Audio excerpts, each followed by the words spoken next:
Terima kasih Anda masih bersama kami dalam IDX Versation Closing.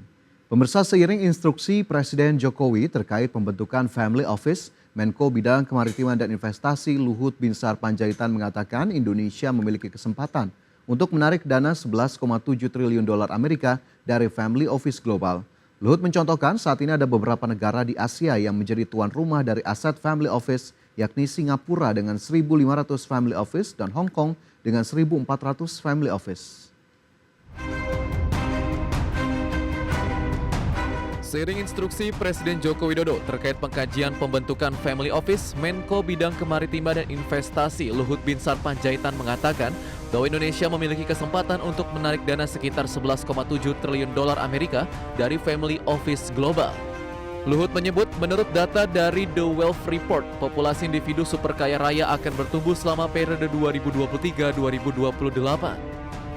Selain itu, peningkatan jumlah aset finansial dunia yang diinvestasikan di luar negara asal juga diproyeksikan akan terus meningkat. Menurut Wealth Report, Asia ini pertumbuhan ekonomi yang terbaik nanti di tahun-tahun ke depan ini, antara 38,3%. Itu angka yang besar, dan kalau kita lihat lebih spesifik itu Indonesia juga akan tumbuh 34%. Nah, ini dana yang berteliuran di luar negara-negara maju itu dibilang ada 11 triliun US dollar yang mereka mau cari tempat nangkring, kan, bahasa kerennya gitu. Sekarang yang banyak di Singapura, Hong Kong, Dubai. Nah, sekarang kita nawarin, sekarang sedang kita susun regulasinya terpadu tadi. Mereka tidak dikenakan pajak, tapi dia harus investasi, dan investasinya itu nanti akan kita pajaki. Ini saya kira kita coba copy saja dengan melakukan penyesuaian. Ini apa regulasi yang di Singapura, di Dubai, dan di Hong Kong, kan kita kompetisi dunia. Jadi kita juga harus bisa ambil benchmarknya yang kira-kira cocok dengan kita dan menguntungkan. Luhut mengatakan saat ini ada beberapa negara yang menjadi tuan rumah dari aset Family Office, 2 diantaranya dari Asia, yakni Singapura dengan 1.500 Family Office dan Hong Kong yang memiliki 1.400 Family Office. Namun Luhut menyebut, akhir-akhir ini peningkatan kondisi geopolitik di Hong Kong serta perubahan regulasi investasi di Singapura meningkatkan risiko dan ketidakpastian investor. Kondisi ini disebut Luhut dapat dimanfaatkan Indonesia untuk menjadi alternatif dengan membentuk Wealth Management Center atau Family Office. Tim Liputan IDX Channel. Kali ini akan kita ulas terkait dengan rencana ataupun ambisi pemerintah Indonesia untuk kembali menarik investasi asing sebesar-besarnya melalui salah satu program yang dicanangkan, yakni Family Office. Di mana Presiden Joko Widodo sendiri telah menyerahkan pembentukan tim pengkajian Family Office kepada Menteri Koordinator Bidang Kemaritiman dan Investasi Luhut Binsar Panjaitan. Ya, terkait Family Office, pemirsa, Menparekraf Sandiaga Uno sebelumnya telah mengungkapkan bahwa Family Office ini adalah konsep di mana keluarga kaya ini mengelola investasi mereka di suatu wilayah sekaligus berwisata. Konsep ini pun disebut sudah diterapkan di berbagai negara seperti Singapura, Malaysia, Monaco, London, Hong Kong, dan juga Dubai. Sedangkan mengutip dari Investopedia, ini menyebut Family Office adalah perusahaan swasta yang menangani manajemen investasi dan manajemen kekayaan untuk keluarga kaya. Family Office juga akan menangani perjalanan, pengelolaan properti, aktivitas keuangan, dan lainnya. Menparekraf Sandiaga Uno mengungkapkan potensi investasi Family Office di dunia atau secara global ini mencapai 11,7 triliun dolar Amerika Serikat. Indonesia sendiri disebut bisa menarik 500 miliar dolar atau kurang lebih 5% dari total dana yang dimiliki perusahaan keluarga di dunia. Sedangkan Menko Marves Luhut Binsar Panjaitan mengatakan sudah menyampaikan kepada Presiden Jokowi dalam rapat terbatas, meski Indonesia berpotensi membentuk Wealth Management Center, ada beberapa hal yang harus dipersiapkan untuk memaksimalkan peluang.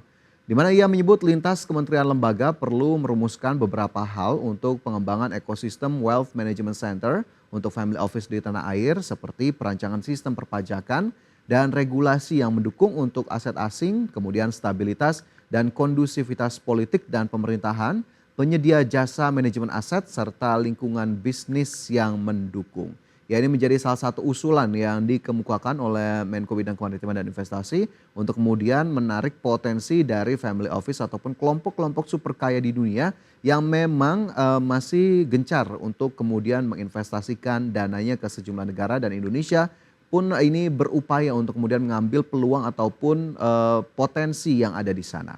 Dan terkait pembentukan family office yang notabene akan terlibat banyak di sektor keuangan nasional, Otoritas Jasa Keuangan atau OJK menegaskan masih mencermati rencana pemerintah tersebut untuk kemudian mengambil langkah-langkah selanjutnya. Dan untuk lebih jelas kita simak pemaparan dari OJK berikut ini. Ketua Dewan Komisioner Otoritas Jasa Keuangan Mahendra Siregar mengatakan pihaknya saat ini masih mencermati rencana pemerintah untuk membentuk family office mengingat rencana itu masih menjadi pembahasan internal pemerintah sehingga otoritas keuangan belum dapat meresponnya secara pasti. Meski demikian, secara umum, OJK menyebut penerapan family office berpotensi menciptakan suatu permintaan baru terhadap instrumen keuangan di Indonesia. Apabila family office dianggap sebagai pelaku usaha jasa keuangan, tentu OJK akan menyiapkan infrastruktur yang baik dalam arti regulasi maupun pengawasannya. Indonesia tentu mendukung langkah itu pada gilirannya nanti ya, setelah pemerintah tentu menyiapkan dan memfinalisasi konsepnya ya. Dalam bentuk apa? Tentu sebagai kalau itu nanti dianggap sebagai PUJK ya, perusahaan bidang jasa keuangan, tentunya dengan menyiapkan infrastruktur yang baik ya dalam arti regulasi maupun pengawasannya. Tapi lagi-lagi ini masih tahap awal mengenai diskusi ini dan kami pada gilirannya akan merespon apabila sudah ada keputusan final mengenai hal ini. Lebih lanjut, Mahendra Siregar mengatakan bahwa OJK juga telah mengetahui bahwa instrumen serupa telah ada di beberapa negara, baik negara di kawasan maupun negara-negara maju. Namun demikian, OJK menegaskan masih mengkaji dan mendalami lebih lanjut terkait pembentukan family office di Indonesia. Tim Liputan IDX Channel.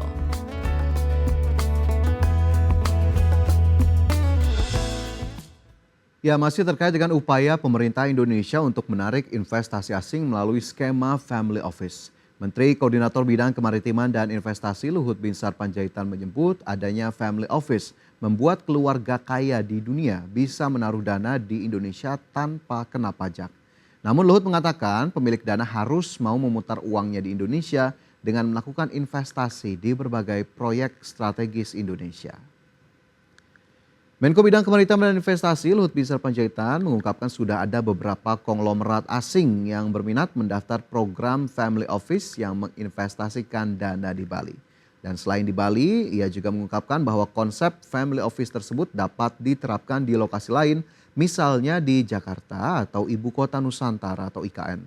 Luhut pun menilai kebijakan itu dapat menjadi magnet bagi Taipan di luar negeri. Berbeda dengan pendapat Luhut, Menteri Perencanaan Pembangunan Nasional sekaligus Kepala Bappenas Suharso Monoarfa berpendapat sebaiknya pemerintah tidak terus-menerus mengandalkan insentif fiskal untuk menarik investasi asing.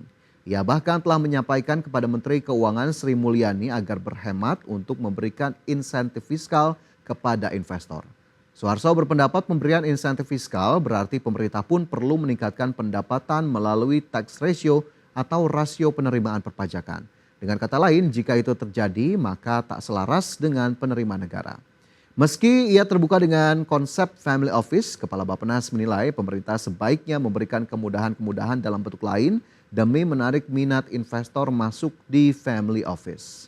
Sementara itu pemirsa, rencana pemerintah untuk menarik investasi melalui skema family office mendapatkan sorotan dari sejumlah pihak termasuk para ekonom. Lantas hal-hal apa saja yang menjadi concern dari family office ini? Berikut kita simak informasinya.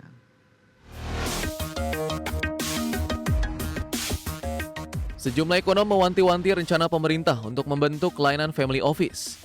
Adapun family office merupakan salah satu upaya untuk menarik kekayaan dari negara lain atau individu-individu super kaya untuk pertumbuhan ekonomi nasional. Direktur Eksekutif Selios Bima Yudhistira mengatakan, pemerintah harus mempertimbangkan secara mendalam untuk membentuk family office dan menjadi negara surga pajak. Ia meminta pemerintah untuk memastikan family office tidak disalahgunakan untuk tempat pencucian uang. Selain itu, Bima khawatir investasi family office tidak masuk ke sektor real seperti pembangunan pabrik, melainkan hanya diputar di instrumen keuangan seperti pembelian saham dan surat utang.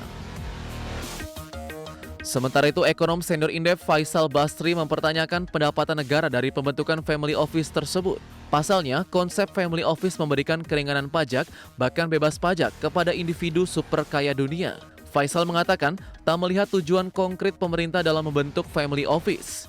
Ia juga mempertanyakan kesiapan regulasi untuk menghadirkan family office khususnya terkait pajak. Sebelumnya, Menteri Pariwisata dan Ekonomi Kreatif Sandiaga Uno mengatakan pemerintah menargetkan mampu menarik 500 miliar dolar Amerika atau setara 8.178 triliun rupiah dana kelolaan jika family office resmi dibentuk di Indonesia. Adapun dana tersebut setara 5% dari total 11,7 triliun dolar Amerika dana kelolaan family office di seluruh dunia. Tim Liputan IDX Channel. Rencana pemerintah untuk membentuk family office di Indonesia dinilai tidak mudah sebab masih terdapat sejumlah langkah yang perlu dilakukan pemerintah agar dapat menarik dana orang super kaya ke tanah air lewat family office. Direktur Eksekutif Selios yang juga ekonom Bima Yudhistira mengatakan berdasarkan hasil studi yang dilakukan oleh sejumlah lembaga, terdapat beberapa syarat yang perlu dipenuhi bagi suatu negara untuk membangun family office. Syarat yang pertama yakni kepastian hukum di mana investor ataupun para pemilik dana tentunya menginginkan agar negara ataupun area tujuan yang dituju untuk investasi ini pasti secara hukum untuk kemudian menghindari hal-hal yang tidak diinginkan. Kemudian syarat kedua ialah kedalaman sektor keuangan negara dan syarat terakhir yang perlu dipenuhi yakni keringanan pajak. Family office sendiri biasanya dibentuk di suatu negara yang menawarkan pajak jauh lebih rendah atau biasa disebut tax haven country. Dan terkait dengan persyaratan pajak yang lebih rendah, Bima menilai pemerintah harus berhati-hati sebab hal itu justru berpotensi membuat family office sebagai tempat pencucian uang orang super kaya dan tentunya untuk menghindari pajak yang tinggi. Di sisi lain, Ketua Badan Anggaran DPR RI, M. Said Abdullah turut mengomentari terkait pembentukan Wealth Management Consulting atau Family Office di Indonesia. Rencananya pembentukan family office tersebut untuk memfasilitasi orang-orang super kaya yang ingin menanamkan modalnya di Indonesia tanpa dikenakan pajak. Ketua Banggar DPR itu menilai tidak ada kebutuhan mendesak untuk membuat family office tersebut. Sebab menurutnya untuk menarik investasi lebih banyak permasalahannya yang ditemui adalah pada birokrasi dan juga regulasi. Ia pun bahkan meminta pemerintah untuk dapat memanfaatkan Undang-Undang Cipta Kerja yang memang sudah dirancang salah satunya untuk menarik sebanyak-banyaknya investor daripada membuat perencanaan ataupun program baru seperti family office. Ya, pemirsa, kita tunggu bagaimana kemudian finalisasi dari pemerintah terkait dengan program family office ini sendiri. Dan semoga ini juga sudah dimitigasi dari berbagai hal terutama dari sisi negatif agar kemudian Indonesia tidak menjadi surga pajak bagi para orang-orang super kaya untuk kemudian melarikan asetnya ke Indonesia dan untuk menghindari kewajiban-kewajiban yang seharusnya mereka penuhi. Dan kita harapkan juga program-program lain untuk kemudian dapat menarik investor ke sektor real bisa terus dijalankan dan juga dioptimalkan agar kemudian tidak bergantung pada salah satu programnya saja. Dan pemirsa, pastikan Anda masih bersama kami dalam IDX First Session Closing, informasi lain yang kami hadirkan usai jeda.